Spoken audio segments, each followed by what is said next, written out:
Tubanirizaako abatugoberera no ku channel yaffe ya NASA Skills. Amanya gange nze NASA Skills. Tugenda kwogerako ku simu empya abasajja abachina gye bakoze ngeno gye bayita Huawei MATEX 3. Wabula okusinziira ku bagikoze bagamba nti simu eno egenda kuba ekostinga obange egulibwa $1999 zezo Chinese yuan mu sente z'abachina $1299 ng'eyo ya type oba variant eri ya 256GB. Kati atolo simu ya capacity ya 512GB egenda kubeera nga egulibwa $25,000. Kati atolo simu ya 1TB storage egenda kubeera nga egulibwa $23,340 mu sente z'abachina zezo Chinese yuan $1599. Egenda kuba nga runningira ku operating system eya Harmony 3.1 operating system ng'era eri powered ne generation gyosobola okuyita Snapdragon 8 Plus Gen 1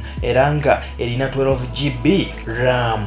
Bagitaddeko battery pack ya 4800 mAh ng'era erina 66 watts ng'ago gali wired ne 50 watts agagali wireless era nga gasupporting bweno charging system ne operating system eri ya Harmony. Bagikoleddeko kyosobola okuyita triple camera setup ng'era yagala kwefaananyirizaako amasimu ngaga iPhone 13 ne iPhone 12 Pro Max ng'era eno bagikoleddeko gyosobola okuyita 50 megapixels ne 1.8 wide lens.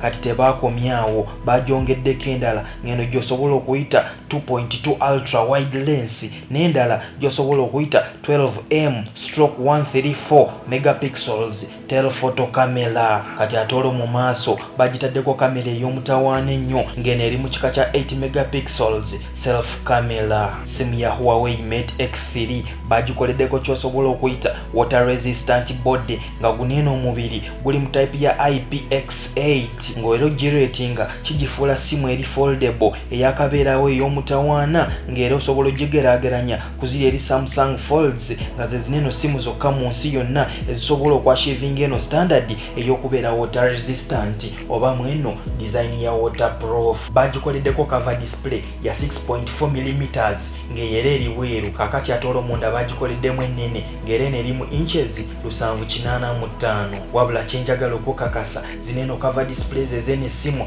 eya Huawei MATEX 3 zijja ne variable water resistant oba zijja ne gy'osobola okuyita variable refresh rate eya 120H2. Simu eno ezitowa grams 239. Bagikoze ng'osobola ogyongerako battery endala eri external ne kamera gy'osobola okuyita periscope zoom camera ku lw'ensonga nti simu eno egenda kubeera ntono ng'era eri mu millimeters 5.3 nga teri unfolded oba nga tebikiddwa. Ne ku lw'ensonga eyo kambasibule maze obbanyonyolako eno latest invention gye baataddewo ey'essimu gy'osobola okuyita Huawei MATEX 3. Amannya asigadde nze NASA Skills. Temwerabira okusubscribinga n'okulakinga. Omukama abankuumire.